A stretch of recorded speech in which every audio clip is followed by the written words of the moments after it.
oh, my mind is so powerful. No, but seriously, I really put a lot of effort into making my mind powerful. And in this video, I'm going to be showing you my secret to learning and self-improvement that has paid off dividends. And I've really, the last 10 years of my life, I've been non-stop learning and self-improving. I mean, people in my life think I'm crazy, but I'm committed. And I've gotten it down to a point where I really believe I have optimized this to the point where I have somewhat of a formula. And I'm going to go over that formula I have for you in this video to help you get things to the next level.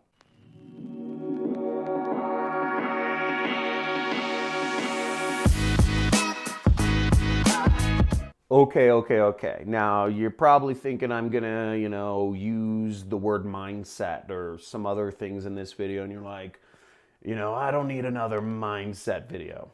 Dude, I'm sorry, but this is gonna be a mindset video, but it's gonna have a twist. Everybody talks about the mindset, right? The mindset. And frankly, I'm bored of hearing about mindset too. It's like, how do you improve your mindset? How do you even train your mindset?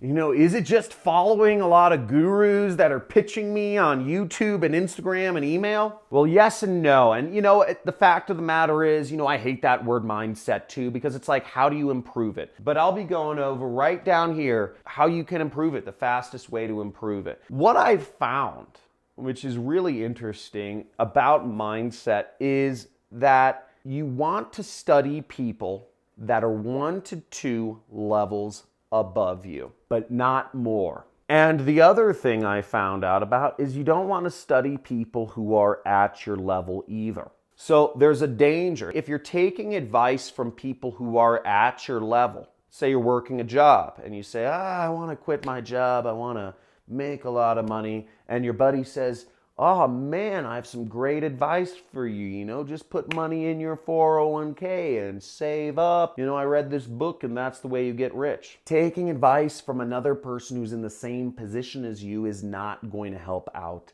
at all. On the other hand, studying people who are many levels above you isn't going to help you either. Warren Buffett, Bill Gates, Steve Jobs, Elon Musk. How many of you have just lionized some of these 100 billionaire figures or guys with tens of billions of dollars, like the ones I mentioned? Steve Jobs, Bill Gates, Elon Musk, Warren Buffett. These guys, they're obviously unbelievably successful. Now, I fell into the same trap too, and I thought I should study these guys, right? They're the richest men in the world. And studying the richest men in the world is going to get me higher up. It's going to make me more money. I'm going to get their mindset. I'm going to become super wealthy, or even 1% as wealthy as these super billionaires. And frankly, for about a year, I spent studying almost every night different billionaires, not just the deca-billionaires that are at the tops of, the Forbes list,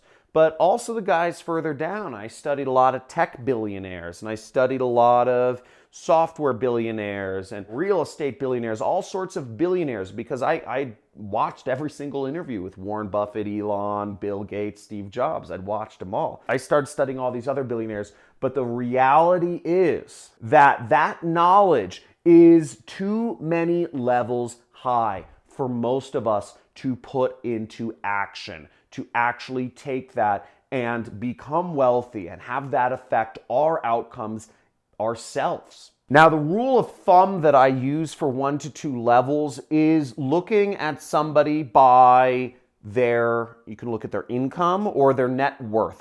I go by net worth as much as I can. Now, in my case, my net worth is in the 7 figures, right? It's in the millions. That's my net worth. What I found is a far more efficient way for me to study and train this weird amorphous thing such as mindset is by actually going to people who have net worths of 8 or 9 figures. Now, this blew my mind when I first came across it. And if your mind is beginning to be blown, or if this is starting to make sense, or if you're starting to see the threads, I'm going to tie them all together. Type in a mind blown in the comments. And if it just like blew up, or if there's a point where it just blows up, type in mind nuke if it was just nuked. Now, if you're six figures, if you have a six-figure net worth, you probably want to study people who have 7 or 8 figures net worth. If you have a 5-figure net worth, just start learning from people who have 6-figure or 7-figure net worths, and it will help you accelerate your outcome. And the difference is that you're getting more on the ground tactics of what you can do better in your business. You listen to Warren Buffett and Elon, they're going to talk about ideas and changing the world and all this stuff. And if you're just trying to get that first $100,000 in your bank account, you can listen to all of Elon's ramblings about how robots are taking over the world and how the future is self-driving cars and we got to hook up our brains to computers and the internet. But it's not going to help you put extra dollars in your bank account. Better learn from, if you're doing sales, learn from a salesperson who has 6 figures in their bank account, 7 figures in their bank account. Now, the difficult thing about this is there is an uncanny valley here that I found. Let's say 6 figures net worth. Those people are easy to find. If you're in any Western country, you can find people, the top salesperson in your company is worth 6 figures, maybe even 7, whatever it is. But the point is, you can meet a lot of those people face to face. They're walking around your town, even if you're in India, even in, towns that only have, 20,000 people. There are people that have 6 or 7 figures net worth in their bank account. Even in India, even in Pakistan, maybe they hide it well. They're there. Don't let them fool you. And it's easy to find the guys who have $1 billion or have $10 billion, who have $100 billion like Jeff Bezos.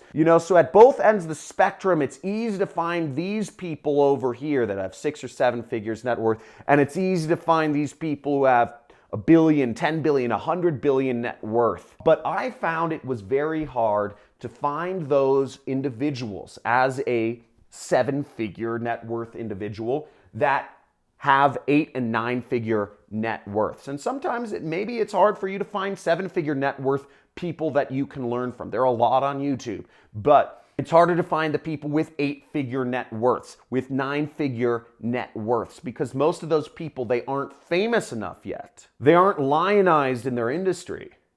They're just one of the in-between guys running a business with a lot of competitors, doing nothing interesting. The guy who started the brand Supreme, nobody would think about watching an interview with him, but this guy probably has a mid 8-figure net worth. I haven't run the numbers on the company, but they do about $100 million a year, I believe, or 80 or something like that. And if they do $100 million a year, you figure 20% margins, right?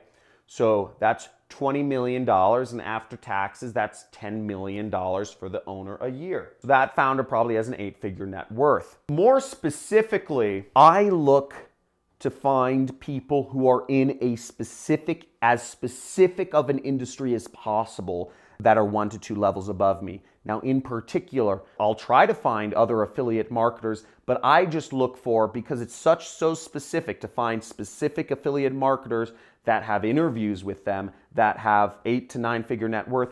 I found it much easier to find marketers, direct response marketers that have 8 to 9-figure net worth. And all I do is watch interviews of these people, long form interviews, 15 minutes, 30 minutes, 1 hour, 2-hour interviews of these people. Now, I want to give a quick warning, this is so mind-numbingly boring compared to scrolling down your Instagram feed, looking at all those cool travel photos. And watching 1.5 interviews with people like the founder of BioTrust are going to be far more boring than watching a bunch of 10-minute videos of people like me throwing money in the air and showing you specific tactics of how to make money. Those are great, but it's not necessarily the mindset. I focus more on tactics, right? You have to be willing to take risks, and it's a risk with your time to do that.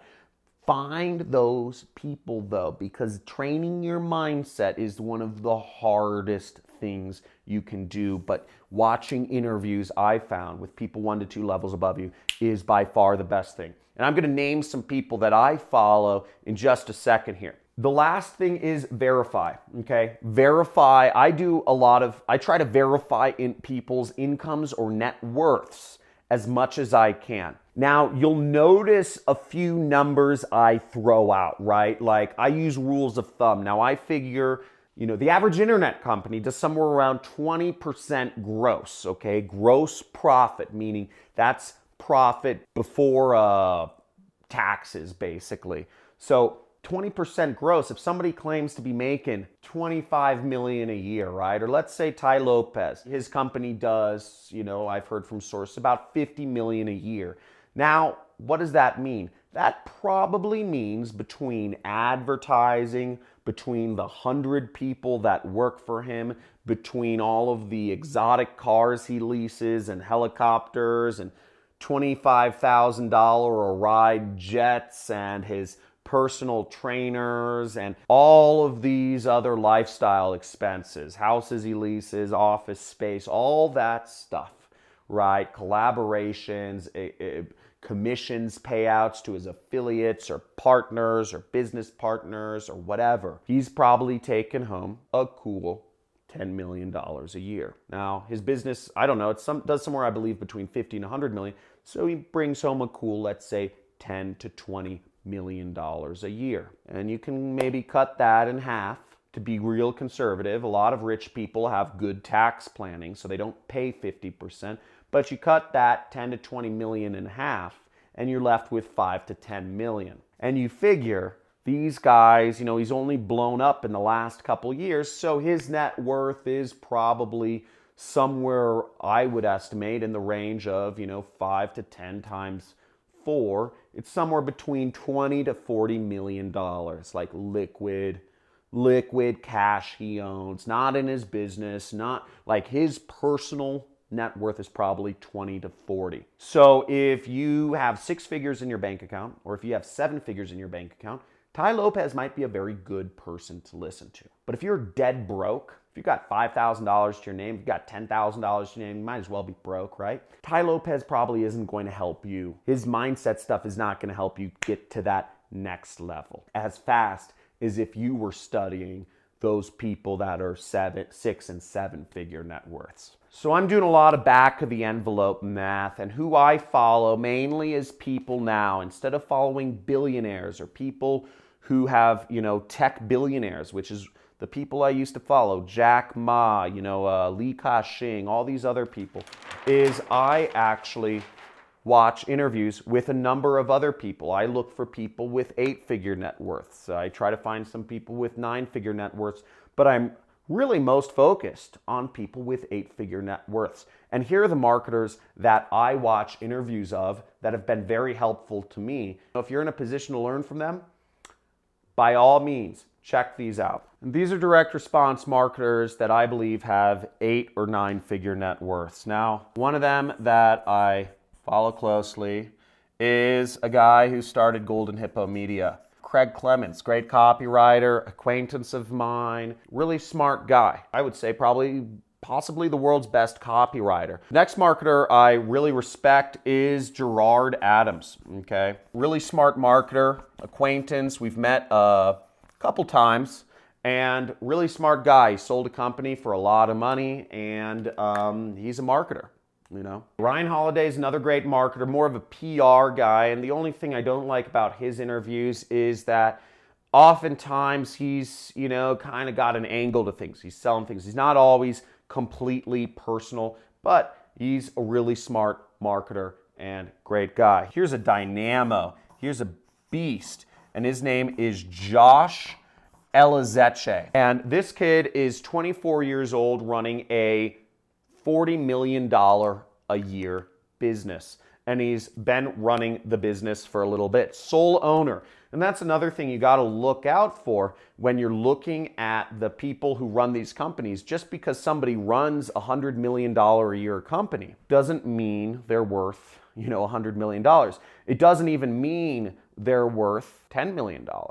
Because if they only got their company up to 100 million last year and there are 4 other founders, you can figure out that, okay, that, let's say 20 million profit, that 20 million profit is divided amongst 5 people. So that one founder that you found that claims to be a $100 million man might only be an equal partner, even worse, a minor partner, and he only has a couple $1,000,000. And if you're looking to learn from 8-figure entrepreneurs, you got to check your math, right? How many other founders does a company have? And the last marketer is a really good guy, Joel Marion. And I'm actually going to put up a last one, which is just super awesome, which is Dan Fleischman, okay? Shout out to Dan Fleischman. Sorry to put you at the bottom. And this guy is super smart PR, marketing, branding sort of guy, create a lot of direct response brands. But all of these people, I've studied a lot of their interviews because they're 8- and 9-figure net worths. Now, one thing I recently did, which was kind of crazy, is I joined this ultra expensive mastermind. It cost me to the tune of $100,000. $100,000 for a non-ROI networking group. Yeah, you know, it was scary for me. But frankly, I've been having such problems surrounding myself with more 9-figure marketers or more 8-figure marketers. I have a couple in my circle, but you know, I have a lot of friends who run 8-figure businesses in my circle. A very few who have 9-figure businesses in my circles. But these are guys, I don't hang out with them that often. The guys who have 8-figure businesses, you know, most of them only actually have a 7-figure net worth. The guys who run 9-figure businesses, they have an 8-figure net worth, but I don't see them that often. Now, I joined this it's called the $100 million mastermind because I wanted to surround myself with the next level of people. And for me, getting myself surrounded with others that are 1 to 2 levels above me has been, you know, not just watching their interviews, but surrounding myself, immersing myself in people that are a level above me. I can't immerse myself with, you know, Elon Musk or Jeff Bezos. If I could, that would probably be really good if they were like my buddies. But either way, you know, I can go 1 level up, but I had to pay to play. And this mastermind is just a beast. And I'm actually really excited to be a part of it to help me go to the next level in my business. So make sure you subscribe if you're taking yourself to the next level, because I'm a rocket ship. I'm going up. And if you're coming up with me, make sure you hit that subscribe button. And if you're really coming up, okay, join that money club. Click that join button next to the subscribe button and join the money club. Get on live calls with me twice a month. And you're also going to get 40 hours of mini courses and videos that are unreleased on this channel to help you take your life to the next level. So get your mind straight, right? Mindset.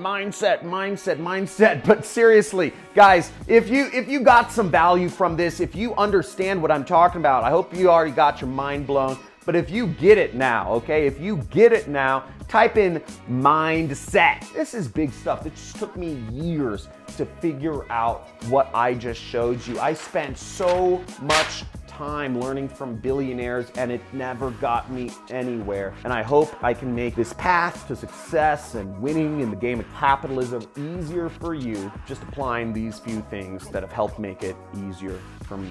See you in my next video. Subscribe, join the money club. Join the money club. Let's get it. And I will see you in the next video.